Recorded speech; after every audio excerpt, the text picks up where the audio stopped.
right. Good morning, everybody. It is spooky season. I've got my Beetlejuice shirt on, and I've got my best scary friends, Sarah Gilbert, Rima Reyes, and Jeremy Wood. Welcome to the show. It is October. How's everyone doing?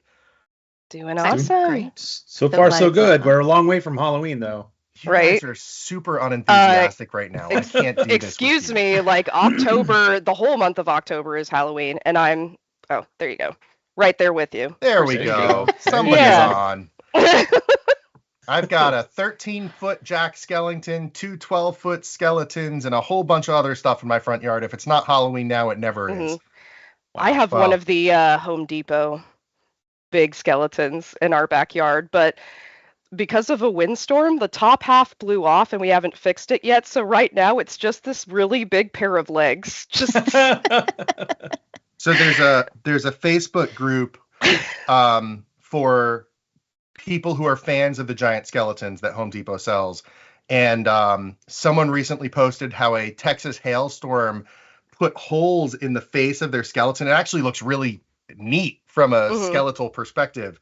But yeah, that's kind of funny.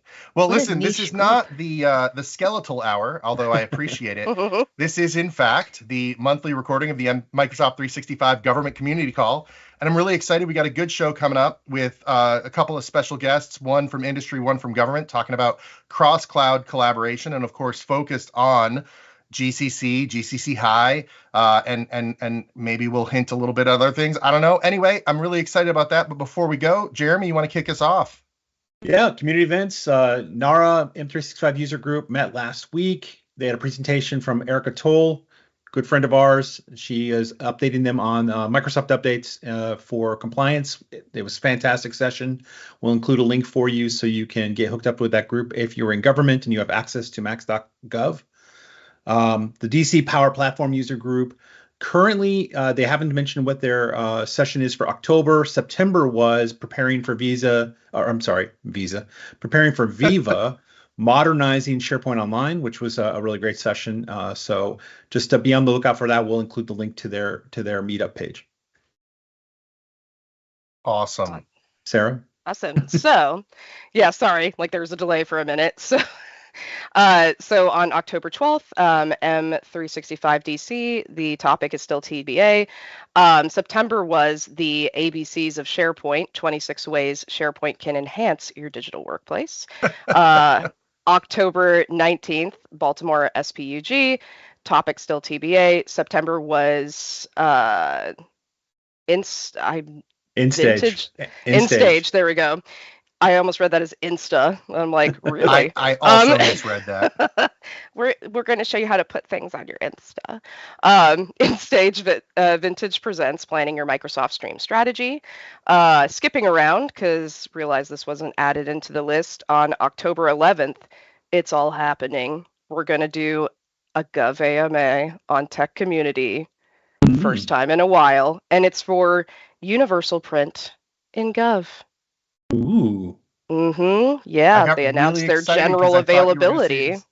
I got really excited because I thought you were going to say it was about Copilot, and then you said Universal Print, and I got much less excited. I'm really mysterious. Oh, no, Jay. Universal It's so Print's a big mysterious. deal. You don't know. No, it is. Jeremy, why is Universal Print a big deal? Because like our service desk is constantly inundated with, can you make printing work when I'm working from home? Can you do this? So it's usually a big deal. So I'll be very curious I'll have to attend that and see what happens. We heard you, Jeremy. You specifically. No, I'm kidding. But Jeremy, last month when we were talking about big deals, we were talking about colored folders. So I'm glad to hear this one. Colored folders is not a big deal, but okay, if you want to call it one. One more thing there, if I can jump in, I'm going to take this one. Is today, October 10th, and tomorrow, October 11th. AvePoint is hosting the Shift Happens conference here in DC. So if you're not already there and you're listening to this, make sure you come tomorrow. But if you're taking a break from sessions to listen to us live, I appreciate it. And anyway, so it is a industry conference, lots of focus on AI and the policy and procedure.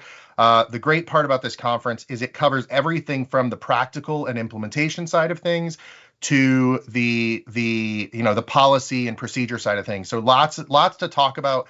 And even more exciting is tonight, we're hosting a public sector meetup here in DC at the Elephant and Castle at 6:30. So if you're listening to this and you're in the DC area, come join us at the Elephant and Castle tonight, and come meet some of the public sector, whether it's SLED or federal people who are at the conference, and hear what they're hearing. Reema, are you going to be at that tonight? I don't know. I'm thinking about it. I'm like, ooh. I'm going to be there. So let's see if we can get three of the four of us there. If any one of you wants to bring like an iPad, I could just like video chat and you could just like carry me around. FaceTiming everybody. That actually is not a bad idea. Might do that. There we go. Awesome. Oh man, right. Maybe we can get Ed Hild to lend us the auto dock at the MTC, which has the screen that walks around. That would be fun. All right, we're going on too long. We Sarah, good for what's going on in the community, Sarah? Yeah. Oh, well, not too much so far, but it's one of the things I just talked about, which is there is general availability of universal print in GCC and GCC High. We have a blog article out about it, so you should read it and check it out, and also come to the AMA. I'm sensing a theme. Welcome to the Universal Print episode of the M365 and government control. I can't even speak. Reema, make this useful for somebody. What's going on the roadmap? Okay. Yeah, so there's a ton of roadmap updates as usual. I'll kick off with a big one, and I know Jeremy's going to really like this one. So Microsoft Purview in the compliance portal surrounding the data loss prevention topic. There's now a self-diagnostic tool for SharePoint Online and OneDrive for Business to test DLP policies in the GovClouds. It started rolling out last month, and so basically this diagnostic tool helps you test the functionality of the DLP rules that you just created and the policies that you've configured for SharePoint and OneDrive for Business. So really, really cool. You can actually test out these scenarios and kind of see what happens before you actually implement them. So I know Jeremy's going to be excited about that one. Yep, and I'm going to jump in and say, because Purview's got a lot going on. PDF files that are encrypted with sensitivity labels can be searched and e-discovered. E-discovery is a huge thing for government. So I'm very excited about that because we do store a lot of PDF files, final copies of things. And usually it's the final copy that is records managed, not the draft stuff. So that's a big deal. I'm actually going to introduce another one that's not probably going to roll out till October. And so Reema, don't get upset, but it's Purview related. Scoped scope administration, which Erica actually talked about a few months ago at the NARA user group, is finally beginning to roll out this month. And that means instead of having a centralized record manager who has the right to go in and deal with policies around your records labels, you can scope them down to different sites and assign an administrator to manage those labels at a site level or a sub-site. So it's very granular now in giving that away. And that, I think DoD really pushed for that because of how they give they give those permissions down to other people. So that's a big deal. Interesting. Yeah, we're really on this security kick right now. Yeah, same Microsoft Defender too. Also a huge rollout here. Attack simulation training for GCC High. So it's basically Microsoft Defender is an intelligent risk reduction tool. So it allows customers to run realistic attack scenarios in their organization, and then they can identify who's vulnerable within their organization, and then help drive some behavior change through some security training and security awareness. So this is going to be for GCC High, again, Microsoft Defender attack simulation training. So now on to Teams stuff, because you know me, I love Teams. So today is the general availability, so GA announcement for Teams Desktop version 2.1, which is the brand new redesigned Teams that looks fresh and different and just more modern. So it's available for commercial and all of the GovClouds today. Super, super exciting. I found out last night that it was gonna GA, and so that's a huge, huge thing. So if your organization's thinking about Teams 2.1 and that new desktop client version, definitely check it out. So is it no longer called New Teams? It's called Teams 2.1, like. Well, we call it Teams 2.1. I think it's just. I know that's because it's funny. It's the new team slider still, right? You still have to click the button. Yeah, so if you click on the new team slider, it should take you on to the new version. But if you have the new version committed, then that slider will eventually go away. So what I'm hearing is I need to go check for feature parity so I can make sure people understand what they're getting. Oh, well, Yes. be aware that the stream capability, the stream deck capabilities, the ability to add a key is not there yet publicly. It's coming. And But that's okay, not sure. typically used in a government context, so that's not Well, a big deal. it is when you use Teams for recording podcasts like this. No one is disgruntled about this at all. No, Nope, it's fine. nope. But it No is hard coming. feelings. It is coming because I'm seeing the space for it, so it is going to be here soon. So anyway, so if you're thinking about upgrading, definitely upgrade. It's a lot faster. I've had a great experience. I've been using it for months. Definitely try it out. It also Cool. uses a lot less memory. Super important for government cloud, for government, computers in general. Like I've worked with several DoD agencies who have kiosk situations where, the memory and even the hard drive space is a lot less than, what a personal desktop would be. So something to just think about. It could help save a lot of space and potentially a lot of money in terms of upgrading machines. Mm-hmm. Another big one is graph connectors are now available in GCC High. So graph connectors allow you to index third-party content into your Microsoft Graph. So let's say you've got content stored in a specific application or service that you actually consume in the government. You're actually able to use a graph connector to bring some of that data in and have intelligent Microsoft search. So this is for GCC High right now. DoD launch is coming very, very soon. Ooh, that's exciting. We'll talk about this again in a month or two then. Right, yeah. Another big one, which has not been around, this is huge for GCC High and DoD. So in the Teams Admin Center, you will now be able to manage apps. That was missing for the longest time, and now that page is in the Admin Center where Teams Admin can actually go and manage app experiences, app details, and admins can get a list of apps present for their tenant and manage everything and like who, policies like who it's going to, who can see it, who doesn't, allow block apps. There's a whole bunch of options there. So super, super important. That's a big deal. And finally, the last two updates that are relevant to this conversation. So Teams cross-cloud guest access. This is across all clouds. So commercial and GCC, GCC High, and DoD. So cross-cloud guest access, right? It extends the existing guest access functionality to allow a user coming from another Microsoft cloud. So let's say GCC talking to GCC High or GCC High talking to DoD, right?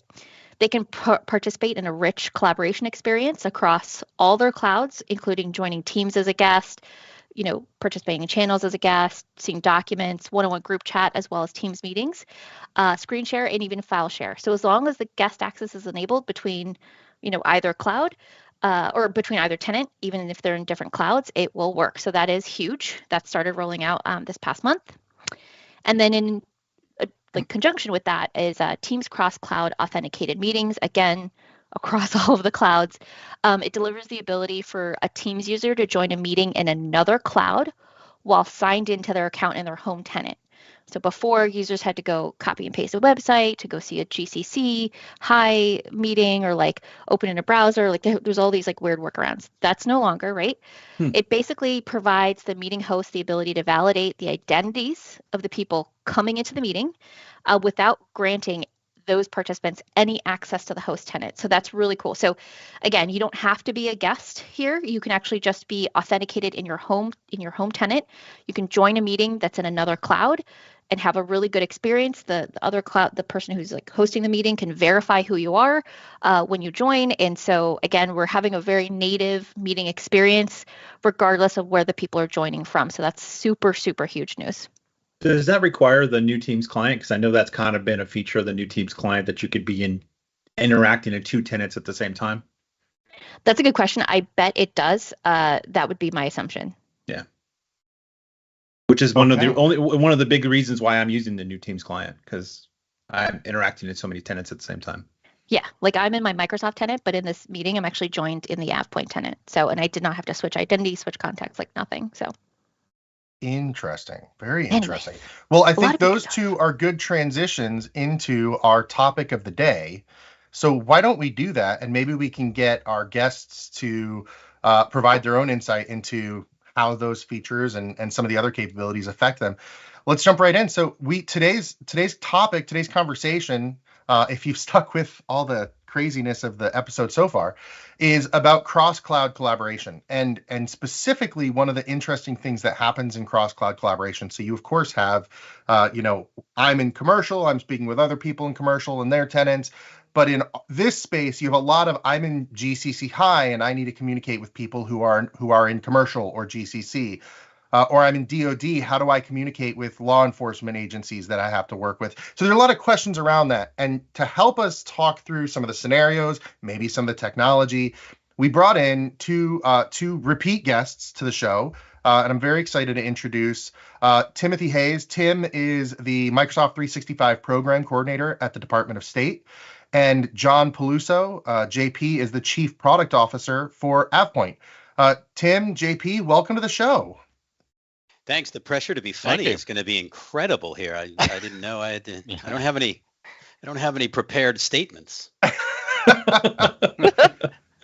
Or you got to have jokes, right, JP? Yeah, just a couple.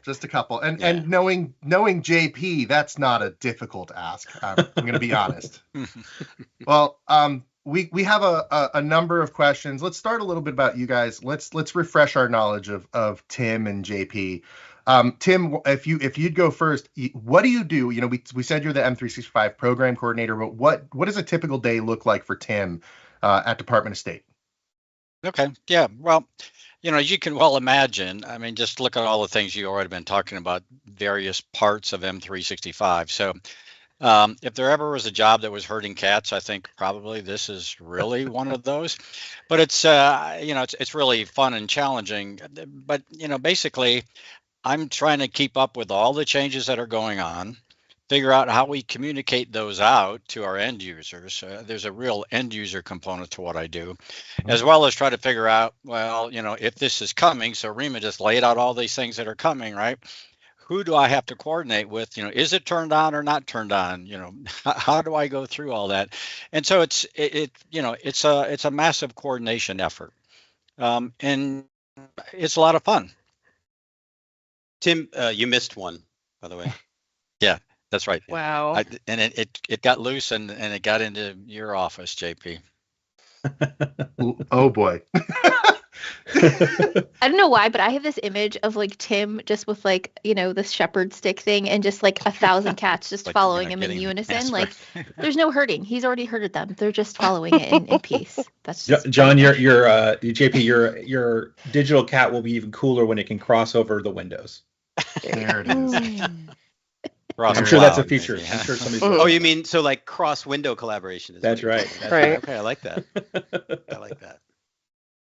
JP, tell us a little bit about what your day in the life looks like, especially when it comes to the government space. Yeah, so I have been at AvePoint. It seems like forever. It's been about 13 years now. I don't know if that's good luck or bad luck, but seems to be good luck. And as the chief product officer, obviously, I'm heavily involved in taking a look at our overall product strategy, looking at the portfolio of solutions that we build, et cetera. For those of you that don't know AvePoint very well, we do a lot of governance, compliance, management type stuff for collaboration systems, and all of that is top of mind when you get into the cloud, especially when you're in government.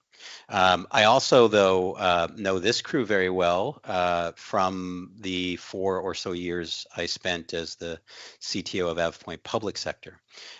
So before that and during that and even after that, I've spent a lot of time with regulated industries, folks that are adopting the cloud, wanting to move quick and modernize, but at the same time have very real and serious governance and security and compliance concerns. So it's been a really interesting 4 or 5 years as the government is really moving in force to the cloud.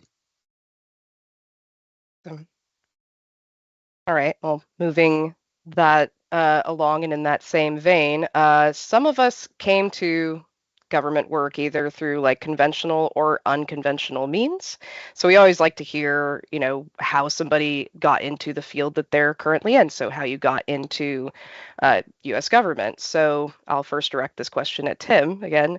How did you end up supporting U.S. government? Well, that's kind of a long story, and I won't bore you with the long version. I actually started work for the U.S. government when I joined the U.S. Air Force well over 50 years ago. I hate to say, but I was quite young right out of high school, right? Um, I studied computer science and have a couple of uh, in computer science. But while I was in the Air Force, I was also a pilot, so I flew for quite a number of years. But I always wanted to, be connected to the IT. So that's kind of how I got into the government. And one of the nice things that when I was in the Air Force, I got exposed to international affairs. Spent several different tours where I was overseas around embassies. So when it became time to where I said, well, I kind of really want to keep doing this, the State Department was my first choice because I had really seen how diplomacy works, how impactful it is around the world, but also how technology can be applied and can really make that more productive. So it's a pretty easy choice for me. So you're like a very cool technological Top Gun in a way. I guess you could say I would that. say so. Yeah, I would. He's the M365 Maverick. Yes. Yes. If you ever Right? meet Tim Right. someplace at a networking event, absolutely get the stories about his pilot days. They're fantastic. Right. You might be able to see some airplanes in the background. I don't know. They might be too far back there, but obviously model airplanes on the wall and other things like that. So. Awesome. All right, John, same question. I think it was, like I said, it was I had always loved this dual nature of wanting to modernize, wanting to leverage new technology. Jay knows internally, I'm the first one yelling when we don't have the next shiny new feature deployed and ready. So this fast moving, modernization effort is something that has always intrigued me, but also because I have worked with some of these very large and very regulated organizations, that dichotomy really, really intrigued me. And to be honest with you, when I first came to the CTO role in public sector, I was brought in because they thought, hey, well, it's another regulated industry, and I learned pretty quickly that it's different, right? There are similarities, but it's really, really, really different. So I think it was, for me, it was that has been the spark that keeps me very interested in this stuff. And obviously the mission, it's very different when you're dealing with coordinated or corporate organizations. The drivers are different. The people in government are very, very different. So that was very refreshing to find out when I came down. Yeah, JP, that's very interesting. You mentioned that you kind of an adjacently aligned, right, regulated industry makes sense because government is very, very regulated on ourselves, right?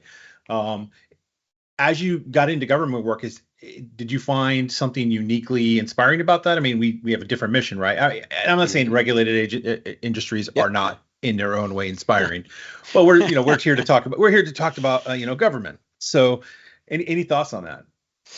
Yeah, I think it's what I said, right? I mean, you meet people like Tim. Tim and I have known each other now for years, and Tim's organization, many others as well, that are, in many cases not, funded like some of these commercial organizations, not seeing immediate rewards of their efforts like commercial organizations, and yet people are working, as hard or harder to move the ball forward. So just inspiring stuff and really rewarding to work around people like that. And really, the same question for you, Tim. I know you touched on it a little bit, in that you wanted to get into, this side, the IT part of government service, and the State Department kind of highlighted for you. What is it that really, brings you to work every day? Well, I would say one of the things I over time kind of evolved, if you will, into what I would call the soft side of IT. So you kind of have to know what's going on in the back end, but I at all wouldn't say I'm an expert on some of the more technical aspects. But IT doesn't really work unless you communicate it out to the end users and they really know how to take advantage of it. And that also means you sometimes have to carry the message back, right? So you have to say, here's what they really need, not what we just gave them. So it was that interaction there. And I mean, one of the things I was very fortunate to do is kind of get involved. It was a long time ago, is kind of when wikis first started, right? But it was kind of a knowledge management piece to it. And that kind of blended in. If you think about it, that was kind of the beginning of some of the cloud activities. But it's really where you can talk to people and find out what they need. And then, like JP said, go out and help them and help them do their job. I mean, that's really what we're here for. Absolutely. So let's get into the meat and potatoes, or meat and rice, whatever you guys are into, of this situation. Listen, I don't know, carbs are personal choice. And JP, this will actually be, I think, a little bit more directed at you first, and then Tim, I'll kind of switch it over to you. But right now, what types of external sharing does M365 allow, and how does that differentiate from commercial into GCC high, and DoD? Like, what could you, if you don't mind, like listing out the capabilities, sort of, I don't want to be, you don't have to like create a table and like talk about it, well, I happen to, let me share my screen. He has a 70-minute presentation on this, so let's hope it's not the full version of that. Yeah. So if you don't mind kind of talking a little bit about that. No, I think a good way to think about it is the way when I do this presentation that Jay was referring to try to put it in context, we talk about, everybody collaborates externally all the time, right? It just happens. It's not like you choose to do it or not. So the first decision is to sort of say, okay, what does that collaboration look like? And there's some that is sort of occasional and light. So the most common of this is going to be email, right? This is occasional light external collaboration. It's not super structured. Another I would put here would be meetings, right? So meetings with external parties. That's the occasional and light collaboration. You still want to think about security there, of course, right? Because in some cases it's the occasional and light collaboration that's the toughest to govern. Because it isn't structured.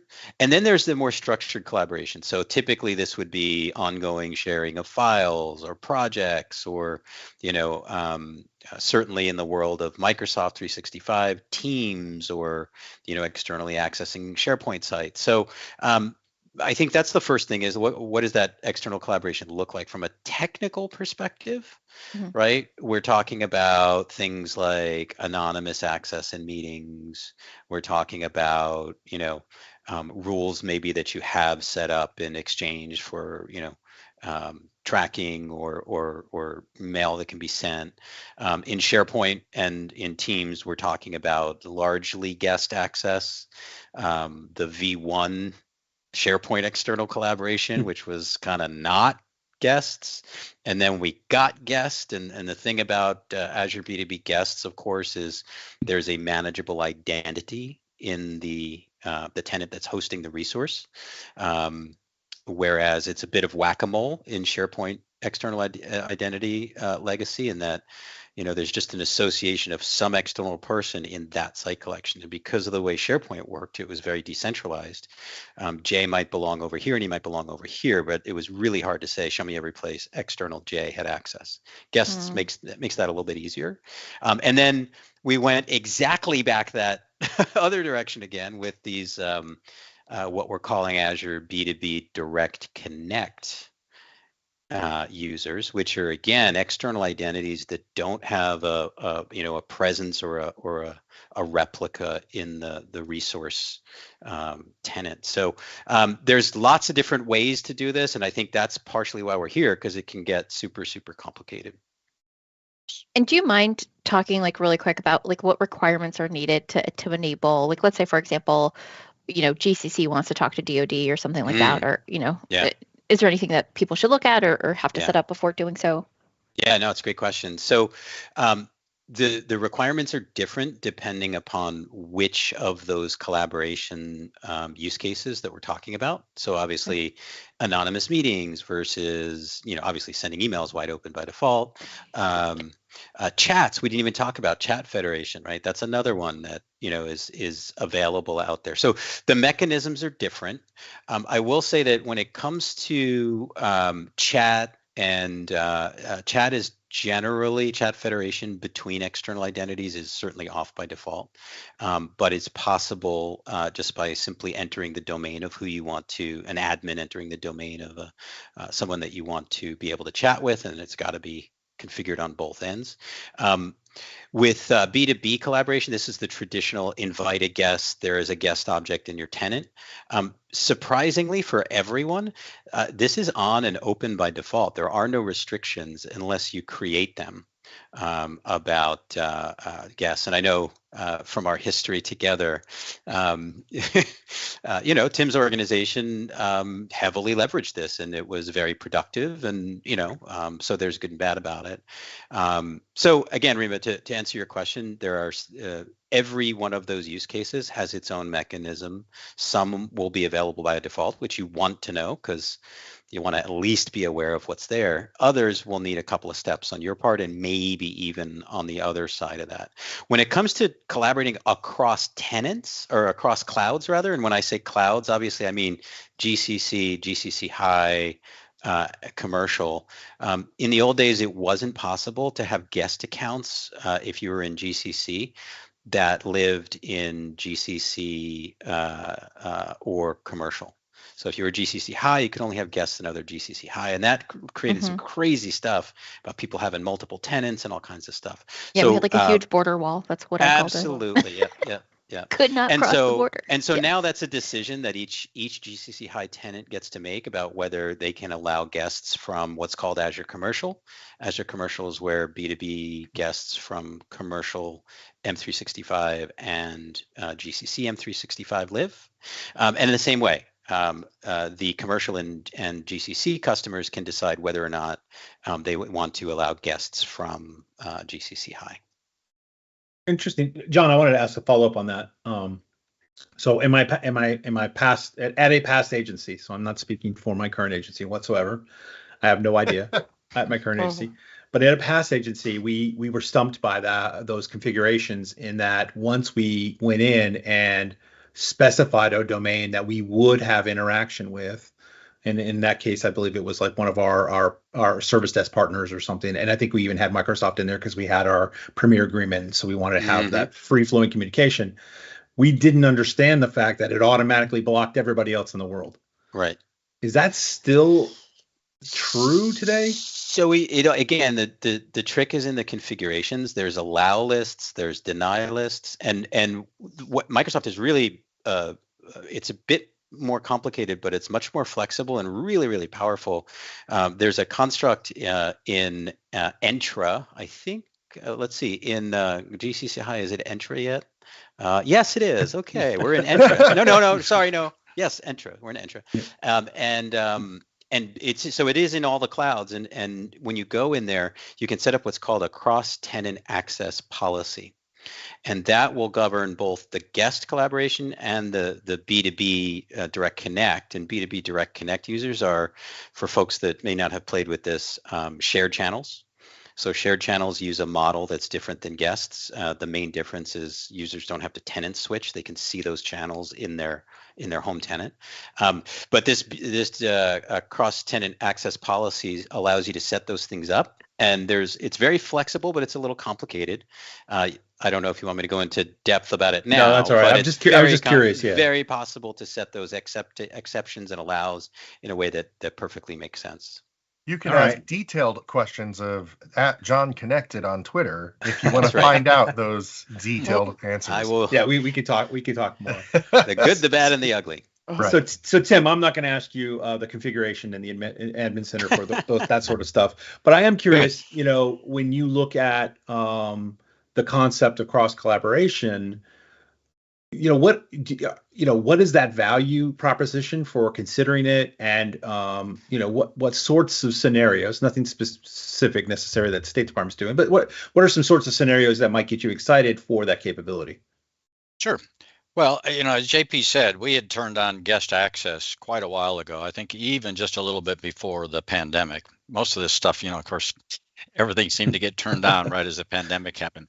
We had limited it, as JP said. It was you had to have a .gov or a .mil domain in order to be invited, and that was a great start. But we did run into those problems where I forget what was it, Reem. I know you set it up. There was the .mil people were up; they were in GCC, right? And so it worked really great till all of a sudden that stopped. So they moved in the pandemic. Right. And so, we had a very well functioning guest access program. So I think what it did is it gave us a good idea how it can function. But to your question, Jeremy, think about an embassy overseas.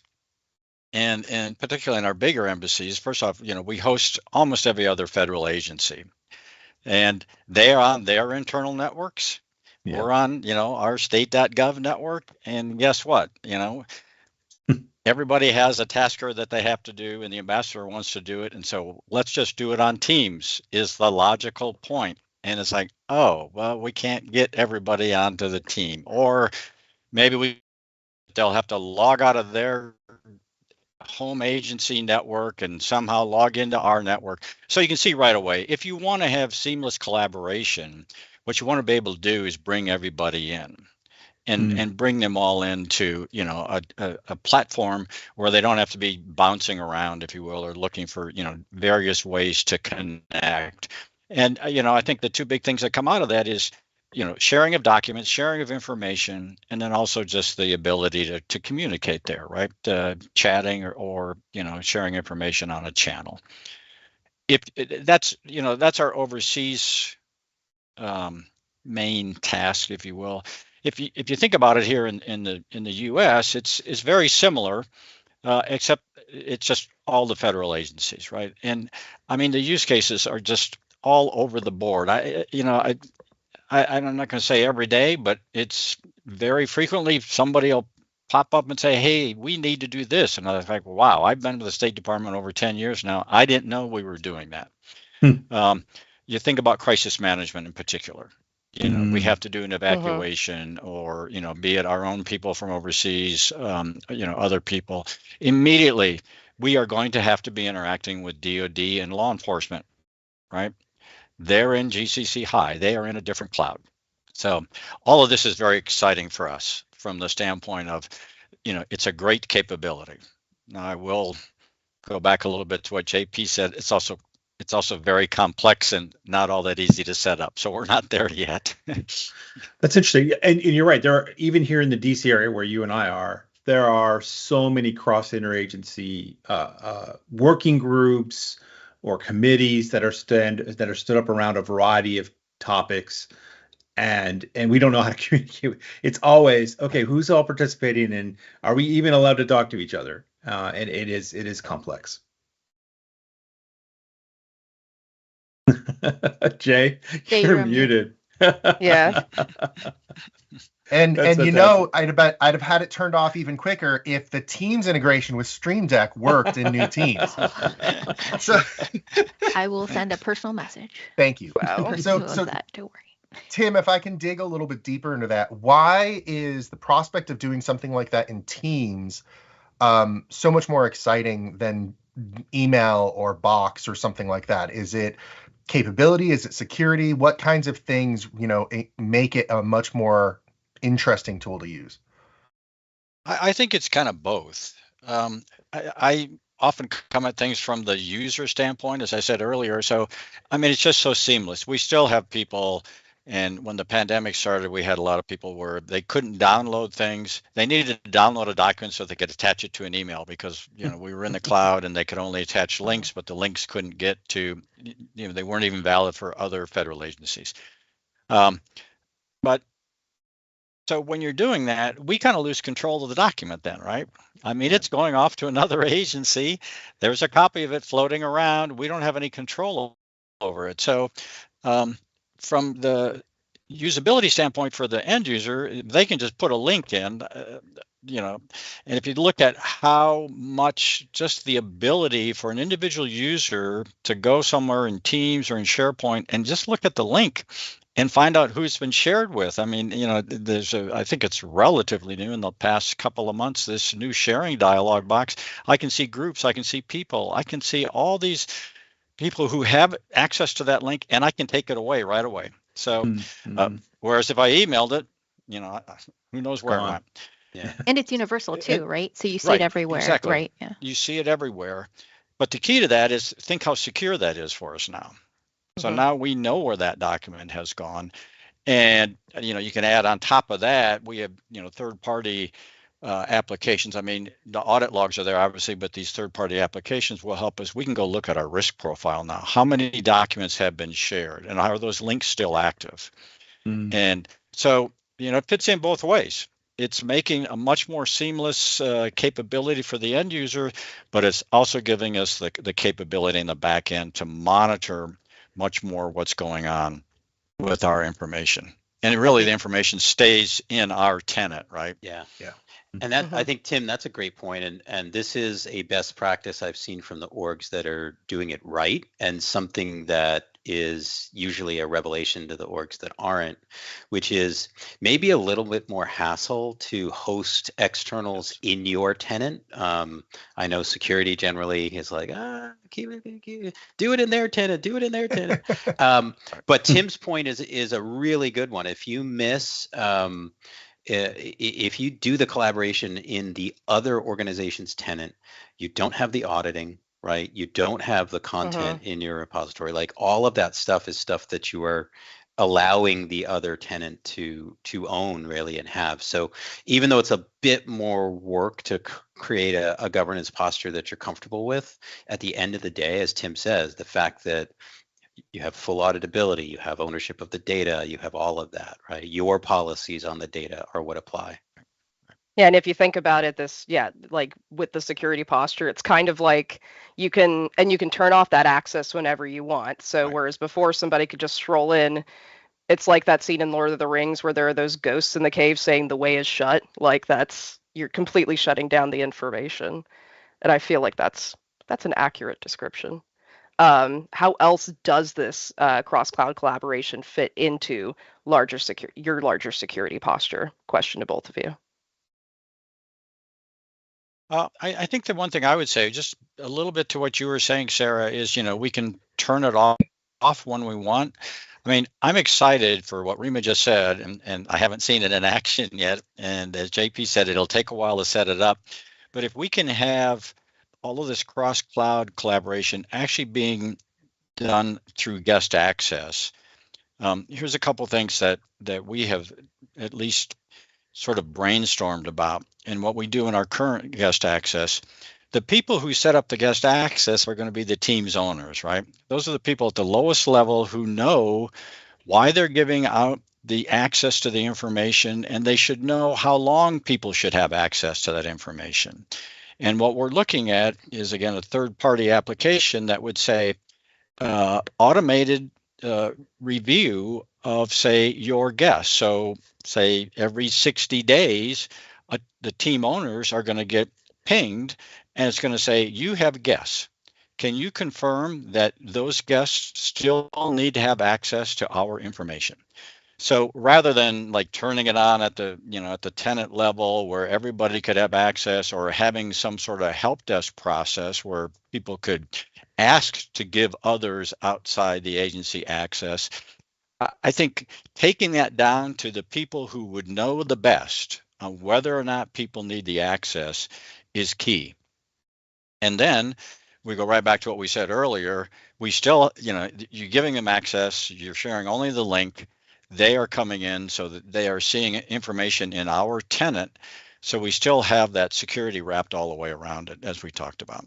So that's the real value I see in it.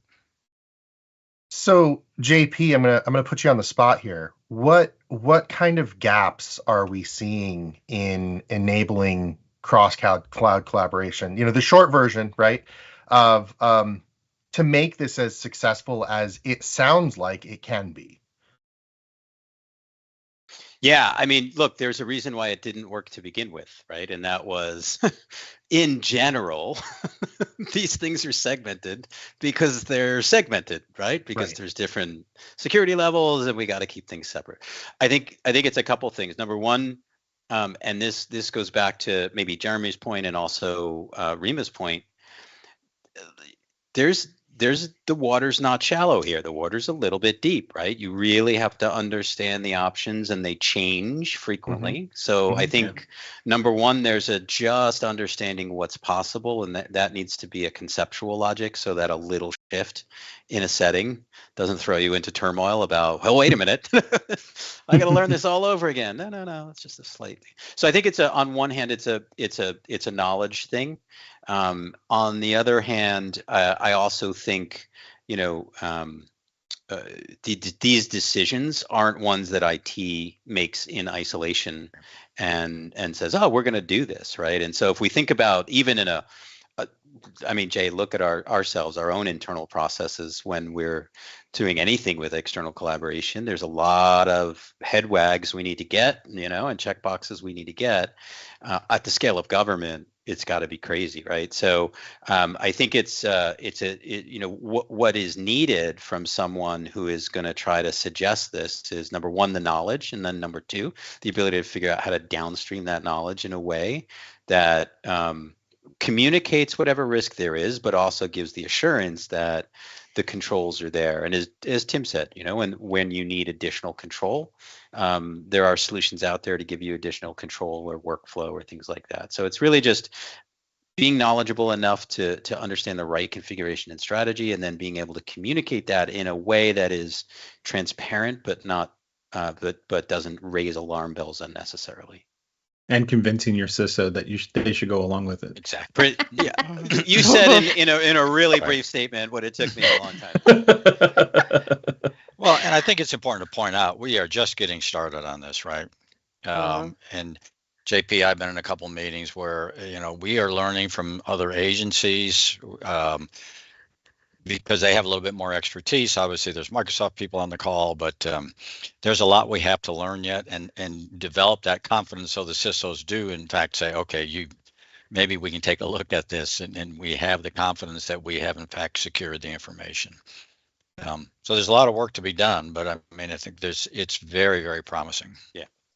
So this absolutely leads into my next question, which is, if I'm an agency or somebody who's working in an agency, right, that's in the middle of all this, how do I start even planning, right? Like what are the things I need to do? Who are the important people in this process that I need to engage in order to actually do the planning or to get it, approved?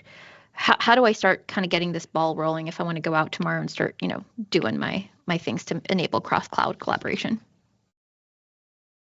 And either person, I don't know, JP or Tim, whoever wants to take this first, it's up to you. I'll tell you what, I'll take the tech one, and Tim, why don't you give your insight on how to make it actually happen? Okay. All right. Because and I think it goes back to what I said before. There are very good articles, right, on Microsoft Learn about how some of these concepts work. I know we have some primers, Jay, that we've posted. I know Microsoft has some primers that they've posted on cross-cloud collaboration and how to do it. So I think from the education part, there is a lot of self-sourcing that you can do there. Certainly welcome anyone that wants to talk through how to do that, to give us a call or approach us. It's kind of, advisory is something that we do. So devising a strategy, I don't think is the major blocker in here. I think it's everything that happens after you have your strategy. So Tim, I guess what advice do you have on that front? Well, it's been a difficult problem. And I think, Remy, even back when you were working a little closer with us, we talked about things like this. So I'd say there's kind of two areas. One is, as JP said, you have to develop the expertise so you can show to your own agency, especially the security people, and not just the security. Obviously, everybody wants to make sure that whatever we're doing is going to protect the information, that we understand how this is all going to function. We've done some testing and that kind of thing. The other thing is we then need to find similar people who are doing the same thing in all these other agencies. I think one of the biggest challenges in front of us, you can go back to like, people, process, and technology, right? At this point, it might be people more than anything, or maybe process. We have been able to initiate cross cloud with, the high cloud in one case for a test. It was a little bit more than a test because it was being pushed for a specific need. Some of the time, I think that's going to do it. We don't want to wait for the crisis, but I have a colleague who says, let's not let a good crisis go wasted here, because a lot of times that's when people say, hey, can we do this? Well, yeah, we can, but we haven't done it because. And people say, well, it's critical, we need to do it. Take advantage of those if they happen, and look at it. But then I think there's an evolution going on here as well. Mm-hmm. Tim, I think you raised it to get comfortable with it. So, and Jeremy, you would probably have a lot more than, or certainly some more insights than I do on it. So, I think one interesting thing is for many people in government to realize that there aren't a lot of built-in native tools in M365 to help you manage this challenge. The configuration is there to set it up, but exactly. The mitigation, risk and mitigation piece. So there are, as you've mentioned a couple times, and you've talked about, and you've been very circumspect, although I know exactly which third-party app you're talking about, third-party tool that you're talking about. There are third-party tools to help you with that challenge of risk mitigation that tell you, are you ringing a bell because we're talking about your product? I didn't say anything. So there are some great tools out there that should be considered to help mitigate the risk and the concerns, because the native tool set doesn't do it all for you. Now, that's not to say you couldn't code it to do it all for you, right, but why do that when somebody else has already coded it? Right. Why recreate the wheel? I think that's it. And the other thing I would say, I mentioned a crisis, but that's really the end user again. What are the use cases? And as use cases build up and they get more critical, and people say, okay, once again, we are always balancing security versus collaboration, right? Yep. That's just part of working in the government. And so, you reach that tipping point where you say, okay, now let's try this collaboration because we feel that we've been able to secure the information, and we just keep moving forward. That's why I like the guest access again, because I believe we can put in the hands of the individuals. And again, JP certainly knows the tech side more than I, but what I envision here, sort of in a very simplistic way. Oh, we lost him now. Darn it. And on that note. Oh, no. Agency. Yeah. There he is. All right. Yeah, I know. I got... Tim, the last we're not going to let it, was what I envision in a simplistic way. Okay. So, it's not like we're going to let every employee from one agency, access to everything in the other agency. And so back to my point about, if we have this guest access and we have the people who, they're the ones responsible for the collaboration, they're creating the documents. Right. They would know the best of anybody whether these documents should or could be shared with somebody in another agency. So why not let them do it? Yeah, assuming again that all of the connections are made, following all the proper security protocols. So Tim gave you the statement that you'll get from the guys that manage Microsoft 365. Somewhere there's a security officer that just fell off his chair. Is like, what? I don't trust that guy. But no, I think that's what I said. The challenge, secure, right? Guardrails. Yeah, it's all about guardrails. Giving people enough lane to have a great time, bowl, whatever. We used to use this graphic of Kidland in the bowling alley. It's okay to grant a fairly wide berth if we have the guardrails for the things that are really dangerous, automated. So I think that's the way to definitely to go. And I think the other thing that I always talk to people about when they think about this is you're being forced to think about something that is scary, but that scary thing is happening every day in a way that's probably less efficient and secure than what you are considering doing, right? So don't let the scariness sort of or the folks that are raising concern create a problem. My common thing is, how do you protect that in email? How do you protect that in email? How do you protect that in email? And most of the time the answer is, well, we don't. So I think that's also the other thing to do is stakeholder management is critical. Yeah. But I think there are ways you can prove that, it is secure as well. So, do the testing, work with the security people. We don't want to go around them. I mean, we all know shadow IT, as JP said, if we don't provide means, the people are going to get their job done. And so let's look for the secure ways to make it happen. And it's looking very promising, like we're going to have things that are going to make it certainly easier than it was in the past. So I think I've heard a couple of key people to be engaged in this. Tim, I think you mentioned, I don't know, JP, you mentioned CISOs everywhere. But we've talked about CISOs, we've talked about your M365 admin, we've talked about the end users who, frankly, if you're going to grant them this power, you've got to provide some training around how to use it. What other stakeholders need to be involved in this process, in deciding what to do, in deciding how to do it? What are your thoughts? And I'm putting this out to everybody at this point, because I don't think Tim and JP necessarily had this one as a read ahead. In the old days, we would have interconnection agreements with other agencies, and that may be something that could help mitigate risk, right? So that's when you're going to do a system-to-system connection between that are crossing agency boundaries, two different ATO packages, and you do that agreement. It's kind of like a set of SLAs of, here's what we're going to share with you, here's what you're allowed to do with it. And if you're doing something that is cross-agency, you're doing it purposefully, right? It's not always going to be ad hoc. And so you could start there, right? As a way of making people comfortable. Look, we have agreements in place. This is a context of something we've done for years and years and years. Now we're just applying it to the Microsoft stack in terms of collaboration and not just official system to official system. I like that. An idea. Yeah. All right. Jeremy, new chief intra-agency sharing collaboration officer. Tim, JP, any parting words you want to leave on the conversation? This is your chance, I guess. I think I already used all the words. I don't know that there are anymore. Yeah. And all the cats, JP, and all the cats. Yeah. I will say, Copilot even knows about Tim and what he does, so that's exciting. So you're very famous, Tim. How does Copilot know about me? I mean, you don't want to know. Probably more than we want. Sovereignty question we can't get into here. There you go.